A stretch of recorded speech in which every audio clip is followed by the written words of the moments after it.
We're broadcasting live backstage at the Rockstar Energy Mayhem Festival, and I'm with Braun from Mastodon. And we talked a couple of years ago, right before Crack the Sky came out. We did. And was it here? No, it was in San Francisco at the Great American Music Hall, I think. Oh, yeah. You guys played some hot, sweaty, sold-out shows there. We did. And so now you're on a big festival, and it's the opposite of close quarters, hot and sweaty. It's like outdoors and kind of gorgeous out today. Yeah, a little breeze whipping through. You guys get around. We do get around. The thing that blew me away about not in a bad way about talking to you that day was the incredible depth to which you researched the concept of that album, and you had so much behind it that I was surprised, because a lot of times when I talk to a band, I get a lot of yeah, man, we just thought it was cool, or it happened to us, and you went like deep into like research on wormholes and stuff to create that. Yeah. And I hear that you're working on a new album, and I want to know if it's going to be like that. Sort of.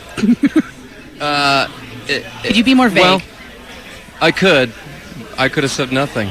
That's true. But then it would have been a horrible interview. Yeah, I could have just We'd both be sitting here quietly. Yeah, talking about nothing. They'd hear people behind us gossiping. Yeah, exactly. It's not a good interview that way. No, it's bad. We are live on the radio, by the way. I don't know if I told you Yeah, that. I understand. Yeah, okay, so no cursing. Not cursing. No, I won't say anything So bad. new album that you're working on? New album is going to be, when we did Crack the Sky, as grandiose as a concept as it was, and as much insane, places that we went with it, with the wormholes and the Rasputin and all that stuff, it was a very personal album. And so doing that record and then doing The Hunter, following that up, we discovered about ourselves and about our music is that it's better if we go deeper and more personal with the content and the subject matter than just keeping it superficial. So we pay extra close attention to make sure that the songs that we are doing and the lyrics that we're writing come from this certain emotional well that's inside of all of us, and never to do anything superficial. Okie dokie? Okay, but I mean, there were a lot of very personal elements in the last couple of albums too. So are you That's guys? what I'm saying. You guys are getting deeply introspective in this one? No, I'm not saying that. Okay. Because we've already gone pretty deep. Confused. I feel like we've just gone deep right now, in a weird way. Did you feel that? I did. It was like a vibration. Wow. I couldn't tell if it was sound check or not. No. So what can you be? Can we be somewhat specific about what you're tapping into for this new album? Is there a concept, a theme? There's more. It's more of a like a theme that runs a ribbon through the whole thing, and but it's not necessarily something that needs to be something that needs to exercise continuity, from start to finish, where you would say this tells a story, and A, B, C, D, E, F, G, all the way through. It's more or less a something that will tie it all together, and a series of vignettes almost. You know what I mean, or little pieces that have a lot to do with each other. But yeah, but also stand alone. Yeah. Okay. But it's kind of out of left field though as well. Like as Crack the Sky was out of left field, really bizarro, and but this one will be not what you would expect. I don't know. I don't want to reveal anything about it. Clearly, you're being a little coy. Gotta keep that stuff under wraps. But I feel like you guys have come out of left field all the time. I mean, I don't know that How people much more really know. left can you go? I don't know that people know what to expect. I think you've gone so far left field. You're like in center field, about to be back in left field.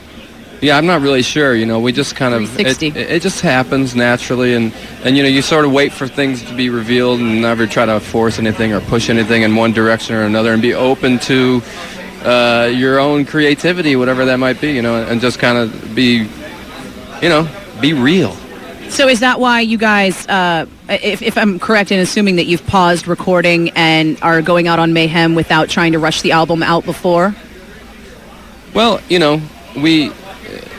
what's good for us, we're about to go in and record when we get back from this. I think a good thing for us to do is, because when we're home, we're kind of scattered a little bit. It's harder for us to focus, and we're going to focus when we get home, but it's nice for us to be out here and remember why we're friends, the four of us, to get together every single day, go play music for people, and all day hang out with each other and talk and rediscover that camaraderie that doesn't get lost, but we all have separate lives at home and maybe don't hang out with each other as much as we want to because people got kids and families and they're doing stuff. They're making their life, and we get together during the day and write stuff, but it's like when we get done, it's like, all right, see you tomorrow. You know what I mean? But we're not. Feels 9 to 5-ish. We're hanging out all day together. You know what I mean? And talking. So it's we're broing down.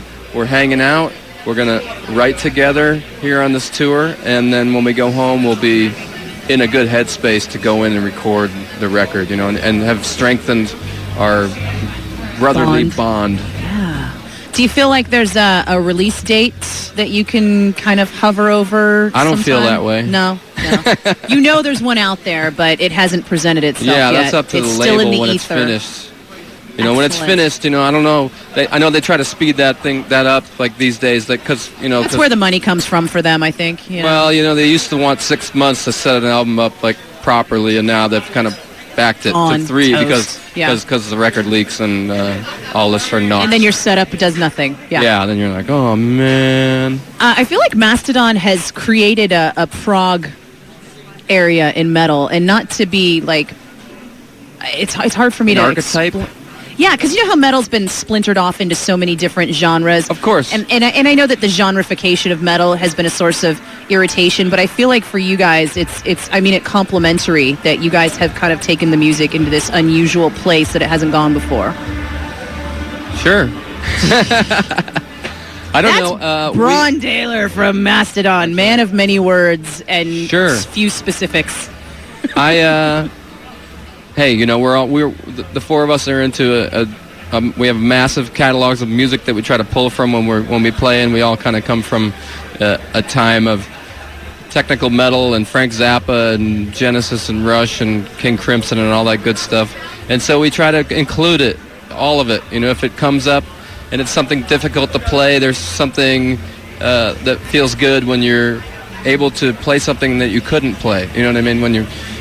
When you sort of get past that, you say, "Oh, I taught myself something new," and that's human evolution. If no one was striving for anything, then there'd be nothing. There'd be no new developments, and we all might as well just shrivel up and die. I feel a lot better now that I know I'm not coming out of left field with that analysis. Then. Yeah, you're absolutely right. We're great. Of course. And Mastodon is going to be on the main stage tonight at 7:15. So you actually kind of need to hurry, don't you? I need to start hitting my leg with 2 pieces of wood over and over again. 2 pieces of wood. That's a drummer for you, ladies and gentlemen. Yeah. Rob Zombie's tonight at 9:50. Five Finger Death Punch at 8:20. I think we are about to wrap up all the second stages. Children of Bodom going on right now. So if you're headed out, it's still a gorgeous night. You might want to bring a jacket, and we'll see you live at the Rockstar Energy Mayhem Festival at Shoreline Amphitheater with 107.7 The Bone.